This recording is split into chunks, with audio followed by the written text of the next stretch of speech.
किस महान हस्ती ने दुनिया को इलेक्ट्रिसिटी से रोशन किया? Edison, Thomas Alva Edison. बिल्कुल सही शान।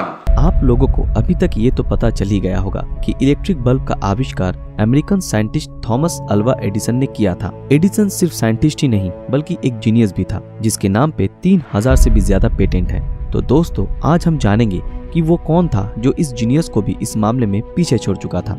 इसको जानने के लिए हमारे साथ वीडियो के अंत तक बने रहें। साल 1878 जब नॉर्थ अमेरिका के सारे साइंटिस्ट मिलकर एक बहुत ही महत्वपूर्ण खोज में जुटे थे कि कैसे इलेक्ट्रिसिटी को एक जगह से दूसरी जगह पर पहुंचाया जा सके, तभी एडिसन ने 100 से भी ज्यादा फेलियर के बाद आखिर इसका हल ढूंढ ही निकाला और इस करंट को प्रोड्यूस करने के लिए उन्होंने डीसी जनरेटर भी बनाया था, जिसके चलते उस समय वहां के बड़े बड़े जहाज और इंडस्ट्री में डीसी करंट सप्लाई होने लगी और ऐसे करके एडिसन सारी दुनिया में अपना नाम भी बना चुके थे। लेकिन इस डीसी करंट की एक खामी थी कि इस करंट को जनरेटर से सिर्फ 1 किलोमीटर तक ही पहुंचाया जा सकता था और ये एक बड़ी समस्या थी। एडिसन और अमेरिका से बहुत दूर ऑस्ट्रिया में एक नौजवान फिजिसिस्ट इस समस्या का हल ढूंढ रहा था।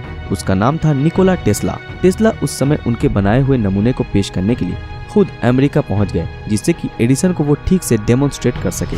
आखिर जब टेस्ला नॉर्थ अमेरिका में एडिसन के लैब में पहुंचे, तब टेस्ला मन ही मन बहुत खुश हो गए एडिसन के लैब में हुए रिसर्चों को देखकर, जो कि टेस्ला का बहुत दिनों का सपना था। इसी दौरान टेस्ला अपनी बनाई हुई एसी जनरेटर का मॉडल एडिसन को दिखाया, लेकिन एडिसन उनके दिए डेमोन्स्ट्रेशन से खुश नहीं हुए, क्योंकि टेस्ला का बनाया हुआ जनरेटर का मॉडल एसी से चलता था। इसलिए उन्होंने उनके बनाए हुए डीसी जनरेटर की एफिशिएंसी को कैसे इसमें इस्तेमाल किया जा सके, इसका उपाय ढूंढने के लिए टेस्ला को अपने लैब में अपॉइंट कर दिया।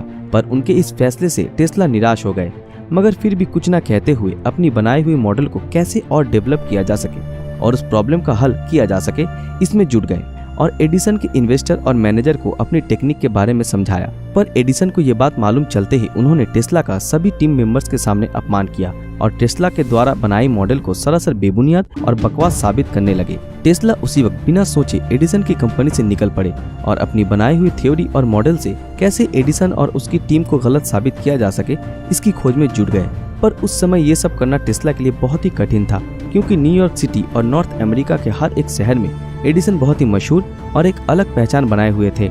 और तो और अमेरिका के मैनहट्टन में इंसान द्वारा बनाया गया first power station Pearl Street power station Edison के थ्योरी के आधार पर बनाया गया था। इसलिए उस समय एडिसन को गलत साबित करना टेस्ला के लिए बहुत बड़ी चुनौती थी। पर टेस्ला उस वक्त नाकामयाब थे, क्योंकि उनके पास उनकी बनाई हुई प्लान को अंजाम देने के लिए कोई भी कैपिटल नहीं थी, क्योंकि टेस्ला एडिसन के लैब को छोड़कर पूरी तरह अनएम्प्लॉयड हो चुके थे। इसलिए उन्होंने एक आम इलेक्ट्रिक टेक्नीशियन की तरह एडिसन के पावर प्लांट के तारे बिछाने और ट्रेंच खोदने के काम में जुट गए। उसी दौरान जब एक दिन उस प्रोजेक्ट के कॉन्ट्रैक्टर और सुपरिंटेंडेंट को टेस्ला ने अपनी बनाई हुई एसी करंट और जनरेटर के बारे में बताया, तब वो तुरंत टेस्ला से सहमत हो गए और इस बारे में टेस्ला की मदद भी की। इसके चलते 1887 में टेस्ला ने खुद की electric company Tesla electric company limited New York में बना डाली अपनी एसी करंट के आधार पर, और रातों रात पूरी दुनिया को चौंका दिया और पूरे अमेरिका में टेस्ला मशहूर होने लगे, जो कि एडिसन के लिए बहुत ही बड़ी चेतावनी बन चुकी थी। एडिसन खुद भी ये जानते थे कि टेस्ला की बनाई एसी मोटर और जनरेटर एकदम सही था और पूरी दुनिया के लिए एक नया रेवोल्यूशन ला सकता था, लेकिन फिर भी अपनी जिद को अंजाम देते हुए उन्होंने टेस्ला की एसी जनरेटर से उत्पन्न 1000 वोल्ट करंट को इंसान के लिए बहुत ही खतरनाक साबित करने की साजिश शुरू कर दी। एसी करंट को गलत साबित करने के लिए बहुत सारे बेजुबान जानवरों के ऊपर इसका एक्सपेरिमेंट किया गया और एडिसन इस बारे में इतने जज्बाती हो गए थे कि उन्होंने अमेरिका के ऑबर्न प्रिजन के कैदियों को एग्जीक्यूट करने के लिए इलेक्ट्रिक चेयर बनाकर उसमें टेस्ला की एसी करंट का इस्तेमाल किया, जिससे कि सारी दुनिया के सामने टेस्ला का मजाक उड़ाया जा सके। पर आखिर में वो नाकामयाब रहे, क्योंकि अमेरिका के सभी जीनियसों ने टेस्ला की बिना रुकावट और दिक्कत पहुंचाने वाली एसी करंट का समर्थन किया। दूसरी ओर टेस्ला की बनाई हुई एसी करंट को देखकर अमेरिका की बहुत बड़ी कंपनी वेस्टिंगहाउस कंपनी के मालिक ने टेस्ला के प्लान को सही ढंग से अंजाम देने के लिए कैपिटल इन्वेस्ट करने में राजी हो गए। सब कुछ ठीक चल रहा था। अब टेस्ला इलेक्ट्रिक कंपनी मशहूर रेलवे कंपनी वेस्टिंगहाउस से जुड़कर और भी बड़ी हो गई थी।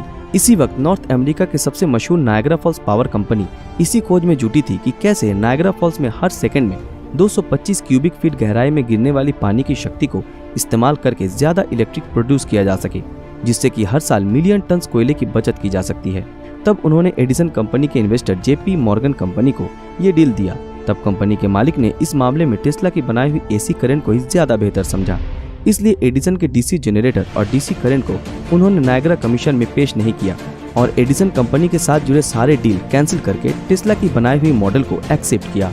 टेस्ला की बनाई हुई मॉडल में कोई भी कम्यूटेटर नहीं था जिसमें 2 फेजेस थे और जिसको चलाने में सिर्फ 1/5 हॉर्स पावर ही काफी था और टेस्ला की बनाई हुई मोटर में फ्रिक्शन ना होने से उसमें बड़ी आसानी से बिजली उत्पन्न हो सकती थी और इसके चलते टेस्ला ने नायग्रा कमीशन के चेयरमैन और इन्वेस्टरों को कैसे एसी करंट से उत्पन्न मैग्नेटिक फील्ड से मेटल बॉल जोर जोर से स्पिन करने लगता है इसका एक एक्सपेरिमेंट करके दिखाया और कैसे इस मैग्नेटिक फील्ड को फ्यूचर में एलिवेटर, डेंटल ड्रिल और भी कई इंपॉर्टेंट कामों में इस्तेमाल किया जा सकता है इसके बारे में भी बताया। मगर फिर भी एक कमी रह गई थी कि कैसे इस मैग्नेटिक फील्ड को एक जगह से दूसरी जगह ट्रांसमिट किया जा सके और फिर एक दिन टेस्ला ने एक साइकिल यात्री को जाते हुए देखकर इस समस्या का भी हल ढूंढ निकाला। जैसे कि एसी करंट वेव के जैसे फ्लो होता है, इसलिए अगर ये दोनों वेव की पिक के बीच का गैप हटा दिया जाए तो एसी करंट बहुत दूर तक फैल सकता है और जहां एडिसन का डीसी करंट सिर्फ हाफ माइल तक ही सीमित था। असल में टेस्ला आगे आने वाली इंसानी सभ्यता को रोशनी की अलग ही दिशा दिखाना चाहता था, जबकि एडिसन खुद की बनाई हुई डीसी मोटर और डीसी जनरेटर को ही अंजाम देना चाहते थे। लेकिन इसमें अभी भी दिक्कत रह गई थी।